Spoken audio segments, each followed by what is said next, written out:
Hoje vamos fazer um experimento muito legal, que é uma reprodução do experimento de Peter Franken. Peter Franken foi um físico estadunidense que ele foi responsável pela origem dessa área da ótica que nós chamamos de ótica não linear, que é justamente aquela ótica lá envolvida na explicação do funcionamento do cristal de KTP. Então Peter Franken, que já é falecido desde 1999, né? Ele chegou a ser presidente da Sociedade Óptica dos Estados Unidos em 77. E em 1961, na Universidade de Michigan, ele fez um experimento muito semelhante com esse aqui que eu vou fazer, só que em vez de empregar um laser Jane Yagi com emissão em 1064 nanômetros, que é switched, ele usou um laser de rubi. Um laser muito semelhante àquele que foi o primeiro laser construído na história, que era o laser do Theodore Harold Maiman. Né? E ele fez um disparo, né, desse laser contra uma placa de quartzo e ele observou, depois ele fez passar esse feixe por um prisma que tinha formação num papel fotográfico de 2 pontos. O engraçado é que o segundo ponto, que era um ponto correspondente à geração de segunda harmônica do quartzo, ele era um ponto tão tênue que o editor da revista em que ele publicou o artigo, né, ele publicou lá na Physical Review Letters, ele achou que era uma sujeira, era uma falha na impressão e acabou removendo esse segundo ponto. Mas justamente esse segundo ponto que o Peter Franken observou correspondia à geração de segunda harmônica do laser de rubi. Então, no caso, o laser de rubi que ele utilizou, ele tinha uma emissão ali em torno de 694 nanômetros. Esse segundo ponto seria o comando de onda sobre 2, né? Lambda sobre 2, ele daria 347 nanômetros na faixa do ultravioleta. O que nós vamos fazer aqui? Nesse caso, a gente vai disparar um laser de 1064 contra esse prisma que, por acaso, ele é de quartzo. Então, ele acaba gerando também uma segunda harmônica. Vamos fazer um teste? Vou ligar o equipamento e vou efetuar um disparo. Ali no fundo tem um medidor de um energy meter, né, que está conectado no sensor aqui, onde vai receber o feixe refratado. E aqui tem uma medição do fluxo de água, só para observar se está refrigerando adequadamente a minha cavidade. Esse prisma está nessa posição inclinada, minha fonte laser também, para que eu consiga atingir o ângulo limite de reflexão aqui nessa faixa do prisma. Você consegue até observar que tem um pontinho vermelho ali, né? Então aqui pela aquela lei de Snell-Descartes, você consegue determinar esse ângulo limite. Então ele não tem praticamente escape da luz, né? De fato tem, né? Não tem como garantir isso, mas é muito pequeno nessa face do prisma, e eu tenho daí uma refração dentro do prisma, né? Com a reflexão nas faces e também a refração por causa do índice de refração do quartzo, que está me jogando o feixe dentro do meu sensor, do meu energy meter. Eu vou efetuar um disparo. Ó, consegui até medir aqui, na câmera não está aparecendo totalmente, vou aproximar um pouco, 245,9 milijoules de energia. Olha que engraçado, pessoal, isso aqui é um laser de 1064, olha como que ele dá um brilho verde depois que ele bate no prisma, quando chega no sensor um brilho verde. Esse brilho verde é justamente a geração de segunda harmônica promovida pelo quartzo. Eu estou disparando 1064 nanômetros do quartzo e ele gera, claro que com uma eficiência menor do que o titanil fosfato de potássio, mas ele gera também a segunda harmônica ali em 532 nanômetros. Para ter uma ideia assim do embasamento teórico, para ver como que se chegou, né, ao estudo dessa ótica não linear, que é uma ótica que só pôde existir depois do advento do primeiro laser, então depois da década de 60, o embasamento teórico ele foi bem anterior. Quem desenvolveu isso foi uma física nascida na Alemanha, né, mas ela se formou em física nos Estados Unidos, que é a Maria Goeppert-Mayer. Ela desenvolveu esse embasamento teórico da ótica não linear, né, especificamente sobre o fenômeno de absorção de 2 fótons, né, em 1931. E por conta disso ela ganhou um prêmio Nobel, ela ganhou o prêmio Nobel de Física em 1963. Ela se tornou então a segunda mulher da história, né, daquela época, até aquela época pelo menos, a ganhar um prêmio Nobel de Física, né. A primeira tinha sido a Marie Curie, que vocês já devem ter ouvido muito falar aí sobre os estudos da radioatividade.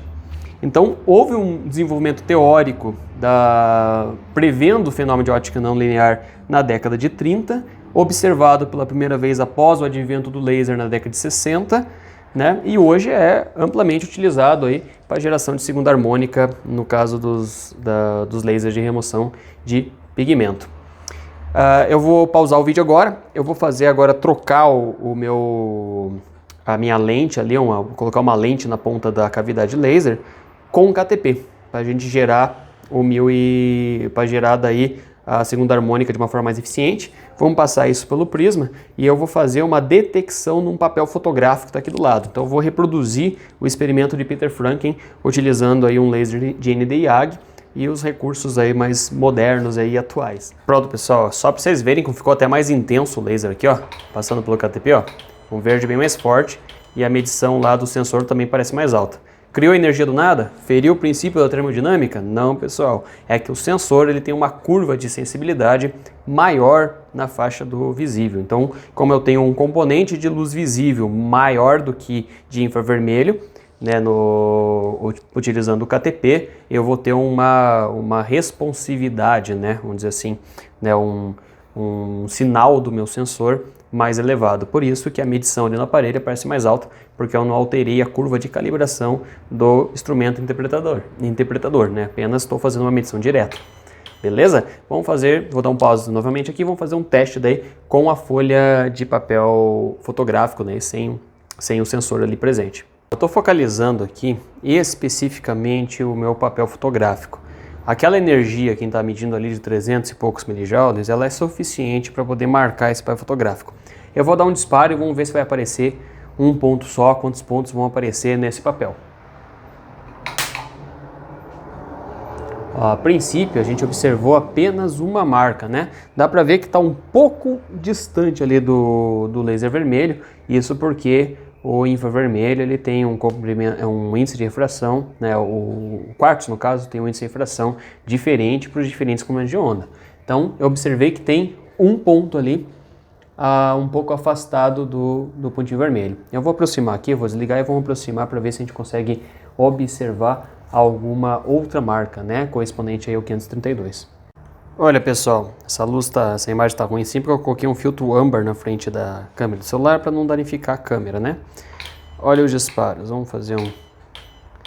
Vocês não conseguem nem ver, ele tá girando verde, mas o filtro ele barra o verde, ó. Vou deixar ele sem, esperar a câmera adaptar, ó. Vocês viram o brilho do verde, né? Ó, ele gera só, às vezes, um brilhinho mais claro ali. Ele não está gerando outro ponto, ele tem um ponto vermelho do lado, desalinhado, mas eu não consigo observar. Pode ser que a divisão seja muito pequena ou realmente a energia é muito pequena do 532 não chega a marcar o papel fotográfico, que é o que a gente estava observando naqueles outros ensaios que a gente estava fazendo anteriormente. Então, para vocês verem como que a conversão, né, do 1064 em 532, ela não é muito alta, ela é bem pouco eficiente. Por isso que às vezes você não tem uma boa remoção do pigmento vermelho ou pigmento alaranjado aí nas tatuagens ou nas micropigmentações, né? Realmente esse fenômeno de conversão do 1064 em 532, ele é um fenômeno tênue, um fenômeno de pouca eficiência. Mas é engraçado, a gente vê um brilho verde muito forte quando a gente utiliza o KTP ali na frente do laser. Isso porque o nosso olho ele evoluiu para ser mais sensível aos comprimentos de onda no centro do espectro, que por coincidência também é a banda de maior emissão, a faixa de maior emissão de radiação do Sol. A luz solar, na sua maior parte, ela é verde, né? Parece amarelado pra gente, porque se mistura com o vermelho, com outros comprimentos de onda, mas ela é, a maior parte da emissão dela fica na banda do verde. E por isso o nosso olho também é muito mais sensível ao comprimento de onda correspondente à cor verde, né? Então basta você ter uma pequena quantidade, 1%, 2%, 3% de luz verde ali na emissão do pulso do laser, que já é suficiente para enxergar um laser muito forte. Por exemplo, a capacidade de conversão, geração de segunda harmônica do quartzo, que é o prisma que eu estou utilizando aqui, é muito baixa, ela é baixíssima eficiência, até porque no experimento lá do Peter Franken lá, a marcação num papel fotográfico, muito mais sensível do que esse que eu estou utilizando, ela era tão tênue que quase era invisível. E aqui a gente já consegue observar, né, visualmente uma luz esverdeada quando passa o 1064 pelo prisma de quartzo. Então a gente consegue perceber visualmente quantidades muito pequenas de luz verde. Mas essa quantidade de luz verde, às vezes ela é insuficiente para promover a remoção lá, a interação dele com o cromóforo de coloração avermelhada ou alaranjada para poder propiciar a remoção do pigmento. Então é por isso que a gente tem tanta dificuldade em remover o pigmento alaranjado, mesmo utilizando aí bons lasers com bons cristais de KTP. Pessoal, falamos um pouco aqui sobre esse fenômeno de geração de segunda harmônica, reproduzimos o experimento de Franken, falamos um pouquinho da ótica não linear, né, para poder mostrar para vocês o quanto de conhecimento, né, de fundamentação não só teórica, mas também de alguns experimentos que foram realizados para poder gerar esses produtos que nós utilizamos hoje aí para remoção de pigmentos, esses lasers para remoção. Quem está fazendo aí as aulas com a gente, assistindo a aula do nosso curso lá de operação de laser, já deve ter percebido, né, o quanto conteúdo existe por trás disso, né, quanta fundamentação em física é necessária.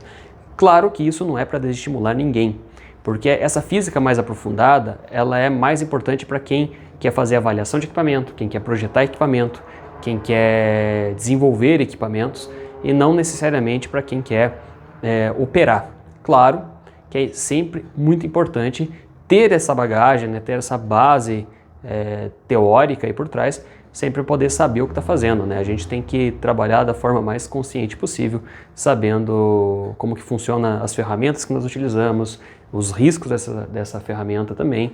E isso é realmente algo mais para estimular do que para desanimá-los. E como estímulo também, é interessante saber que vocês estão aprendendo sobre uma área que tem lá como cientistas que criaram essa base muitos ganhadores de prêmios Nobel. Entre eles o próprio Albert Einstein, que apesar de não ter feito um estudo diretamente no laser, mas foi ele que previu o fenômeno da emissão estimulada. Isso em decorrência dos estudos dele sobre efeito fotoelétrico, que foi o que fez com que ele ganhasse o prêmio Nobel, né, de física. Também o Max Planck, né, o fundador praticamente de uma nova física, né, da física quântica, que também ganhou o prêmio Nobel. E também algo muito motivador aí é observar também a presença de muitas mulheres, né, que participaram diretamente das pesquisas do laser, né? Então, como a Gopert Mayer, né, que ganhou um prêmio Nobel aí justamente por fazer a previsão teórica do fenômeno da ótica não linear, lá na década de 30. E mais recentemente, aí, em 2018, uma física canadense também ganhou um prêmio Nobel, é a Donna Strickland, o nome dela, justamente nos estudos dos lasers de pulso ultracurto de alta intensidade, que é justamente esse laser que nós utilizamos aí para fazer a remoção de pigmentos. Então ela dividiu o prêmio Nobel com outro pesquisador em 2018. Né? Então essa presença feminina na ciência é algo muito importante, é algo que tem que ser estimulado e aplaudido.